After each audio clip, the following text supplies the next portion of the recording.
চলে আসলাম আমরা স্কুল মাঠে, বীজবাগ স্কুল মাঠে। এখানে প্রীতি ফুটবল ম্যাচ খেলা হচ্ছে। এই প্রীতি ফুটবল ম্যাচ খেলাটি আপনাদেরকে দেখানোর জন্য সরাসরি আমরা মাঠে চলে আসলাম। আপনারা আশা করি গ্রাম বাংলার দর্পণের সাথে থাকবেন এবং খেলাটি উপভোগ করবেন। ধন্যবাদ সকলকে।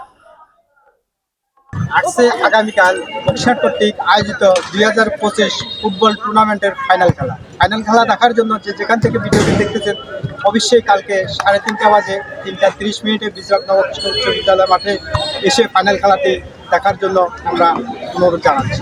সাথে থাকবেন। আমরা আস্তে আস্তে আজকের খেলাটি দেখানোর চেষ্টা করতেছি। সবাই আমাদের সাথে থাকবেন।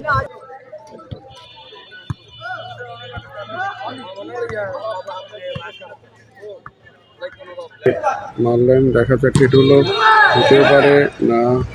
ক্লিয়ার করার চেষ্টা করলেন, লাল দলের জার্সিতে আক্রমণ করার চেষ্টা করছে, দেখা যাক না।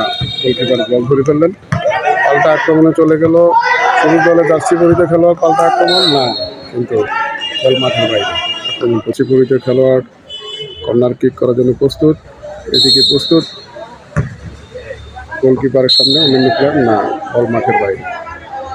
দুর্বল কিক, বল মাঠের বাইরে চলে গেল। আবার কিক দিলেন, দেখা যাক। এই প্রান্ত থেকে ওই প্রান্তে খুব সুন্দর এটা হিট মাধ্যমে একে অপরকে সুন্দর বোঝাপড়ার মাধ্যমে খেলা চলছে। দেখেন অনেকটা সুন্দরভাবে খেলা হচ্ছে। দেখা যাক।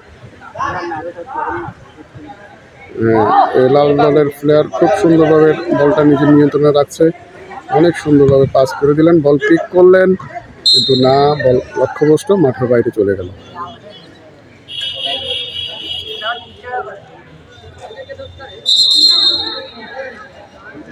বল বসালেন গোলকিপার কিক দিলেন না, বল মাঠের বাইরে। এক কিকে আবার সুন্দরভাবে লাল দলে যাচ্ছে পরিত খেলোয়াড় একে অপরকে পাস দিলেন, পাস দিয়ে আক্রমণ করার চেষ্টা করছেন, কিন্তু না, আক্রমণ ব্যর্থ হলো। দেখা যাক। এবার সুন্দরভাবে লাল দলের জার্সি পরিত খেলা আক্রমণ, বল পাস করে এগিয়ে নিয়ে যাচ্ছে, হলে হতে পারে না, লক্ষ্যভ্রষ্ট, বল মাঠের বাইরে। বল মাঠে, লাল দলে যাচ্ছে পরিত খেলোয়াড় একে অপরকে মারলেন, বল উঁচু করে মাঝখানে ফাউল হ্যান্ডবলের নির্দেশ। রেফারির বাঁশি, ছোট্ট করে পাস করে দিলেন। লাল দলে লাল যাচ্ছি পরিহিত খেলোয়াড়, দেখা যাক কি হয়। সুন্দরভাবে সবুজ জার্সি পরিহিত খেলোয়াড় পরিষ্কার করলেন। লাল দল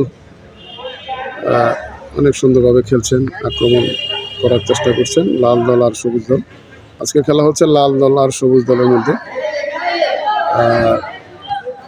সবুজ দলের প্লেয়ার ফাঁকা পেয়ে বল পাস দিলেন অপর প্রান্তে, না, বল নিয়ন্ত্রণে রাখতে পারলেন না, বল চলে গেল মাঠের বাইরে। গোলকিপারের কাছে চলে আসলো, গোলকিপার করে দিল লাল দলের খেলোয়াড়ের কাছে।